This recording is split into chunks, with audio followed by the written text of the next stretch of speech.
Welcome to Above Par. I'm your host, Kathy Hartwood. I show you how to take more of your talent to the golf course without practicing harder, taking more lessons, or buying new equipment. I show you how to end the frustration of underperforming so you can start playing to your potential. This is where you are going to learn how to think above par so you can play below par. Let's get to it. Hello, my golf friend. Welcome back to Above Par. I'm super glad that you're here. I hope you're having a beautiful summer, enjoying your golf. I just came back from Wisconsin where I played in the member guest with my friend Nikki, and we had an amazing time, and we won, which was super fun because we were the only women team in the event, and so it was a lot of fun playing the guys, lots of different guys. I played 12 different guys we played with over the course of 2 days. So it was super interesting. I have lots of stories on that. We both have lots of stories on it, but it was a fun time. But of course, it was a source for a lot of podcast ideas on playing with all these different people in this event and this format. And one of the things that I want to talk with you today about was control and things that we can actually control on the golf course. So, of course, when I play golf with different people, I'm always observing the way that they manage their minds on the golf course. And it's really easy for me to read people who are struggling or things that kind of get in their head a little bit. And of course, playing against two of us got in these guys' heads a lot for a lot of the groups, not all of the groups. That was kind of fun to watch. But some of the things that I saw that were really evident relative to the event and the conditions were things that were costing people a lot of mental energy out there playing golf. And when we go out and play, what really we want to do is we want to play well, right? We want to score well. We want to win. Or win these little 9-hole matches that I had. And the question is, how do you do that? How do you play well? How do you win? How do you create a result? And we waste a lot of energy when we start complaining about things that we actually don't have control over. And the only way that you can go out there and play well, when you say, I want to play well, I always say, how do you do that?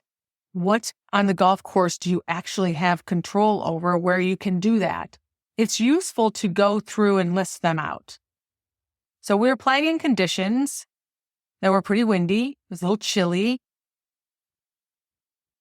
There's a lot of trouble on this golf course. The course was set up a little bit hard and challenging. They moved the tee markers around.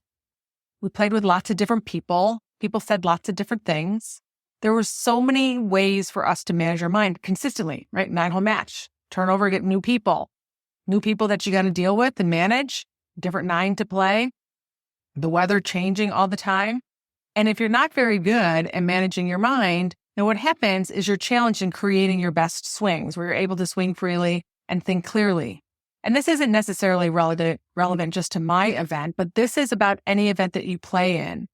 When you go out and you say to yourself, I really want to play well today, I would ask you, how do you do that? Where are you wasting mental energy? And we waste mental energy on things that we can't control. And when you negotiate with your brain and remind your brain that I can't control certain things on the golf course or relative to the game of golf, that we can surrender to them and accept them. This is golf. This is the game of golf. There is a variable in the game of golf that we cannot control. That's why we do not produce the same score every single time we go out and play. That's why our window of scores that we shoot is varied, maybe by 10 shots for some people. Because there's so many different things out on the golf course that are variables that we cannot control, right? So I want to list some of them for you. Things that you can't control in the game of golf is weather. Can't control the weather. We couldn't control the wind. We couldn't control the temperature. We couldn't control if it gusted or didn't gust. You can't control rain. All you can do is play with the conditions that you have. You can't control bounces. You can hit a great shot down the fairway and it could kick dead to the right because it hit something. You can't control that. That's part of golf. You can't control your lies. Ball's in a divot. Your ball's plugged in the bunker, sitting down in the grass. That is a variable inside the game of golf. We can't control the conditions of the golf course. At the course that we played, the greens hadn't been aerated too long before that. Can't control that. Can't control if the putt starts bouncing, if there's sand on the green. Can't control if it rained a lot, it's super wet and it's playing long. or it's super dry and it's bouncing a lot. You can't control people. Right? We couldn't control the people that we were paired with. We couldn't control what they did. We couldn't control what they shot. We couldn't control the putts that they made, or the greens that they hit, or the scores that they shot. We also couldn't control the words that people said. Let me tell you, these guys said lots of words, and they did lots of things that I couldn't control. I couldn't manage. I get to manage what I think about it, but I couldn't manage what comes out of their mouth and what they said. You can't control luck. There's good luck and there's bad luck. And usually, over time, it balances out 50-50. Some days we may have a little more unluck than another day, but some days everything is going in our way and in our direction and in our favor. Can't control that. You can't control when you're playing an event, your tee times. You can't control your pairing. And often if you're playing an event, you can't control the course you're playing. That's already selected for you. You also can't control pace of play.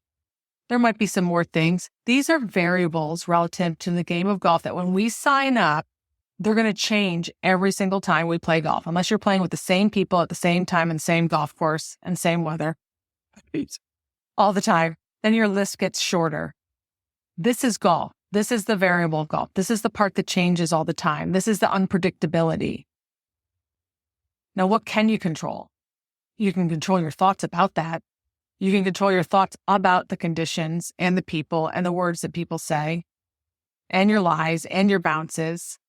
You get to manage that. And generally, you can control your thoughts. You get to control and manage your emotions. You get to control your pre-shot routine and what you do before a ball. You get to control course management, your club selection, or your own pace of play, your personal pace of play. Control any tools or tactics that you bring to your game mentally, what you use. Some of the things that I share here, whether it's breathing, rubbing your fingers together, or using some of the tactics I tell you, you get to control that, which ones you want to choose and do. But that's about it. So when you go out and you stand around and you want so desperately to play well, it's worth reminding yourself before you start on what you can control, what you can't control when you go out and play. Because when you argue with the things that you can't control, you lose. You cost yourself mental energy. You cost yourself angst. You get irritated. Right? And the more you're irritated, the more movement it's going to take for you to get back to being calm. It takes more energy. It'd be just much easier if you never got irritated. You just accepted it.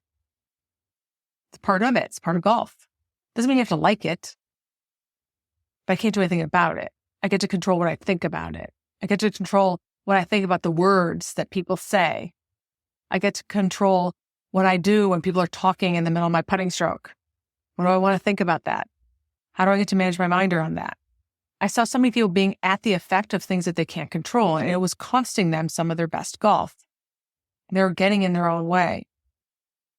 So decide what you want to think about those variables. That is the game of golf, the things that you can't control. The bounces, the weather, the condition, the lies, the people, the words that people say, luck, tee times, pairings, the course that you're playing, and pace of play. Decide what you want to think about them ahead of time. And what you do is you lighten up your mental load so that you can focus on the things that you can control. And that is your thoughts, your emotions, your course management, your club selection, your pre-shot routine, your own personal pace of play, right? And any tools that you want to use, mental tools that you want to use coming into the game. And when you can set an intention to do that on a consistent basis, when you tee off, you're going to bring your best game that day. You're not going to be at the effect of the game of golf. And you can remind yourself that for me to play my best golf, which is what we want to do all the time, is for me to control the things that I can. All right, my friends, manage your thoughts around the things that you cannot control. Don't argue with them. Don't complain about them. It's just a waste of energy and you're going to lose. Meaning you're going to lose the argument because if you argue that your ball is in a divot and you're ticked off and you get irritated, it doesn't change the fact that your ball is in a divot. If you complain about words that someone said on the golf course and you're at the effect of it, you're only going to lose because the words were said. Now you get to manage what you want to think about it and then spend your energy focusing on the things that you can control. All right? Have a beautiful day and I'll talk to you next Wednesday. Bye.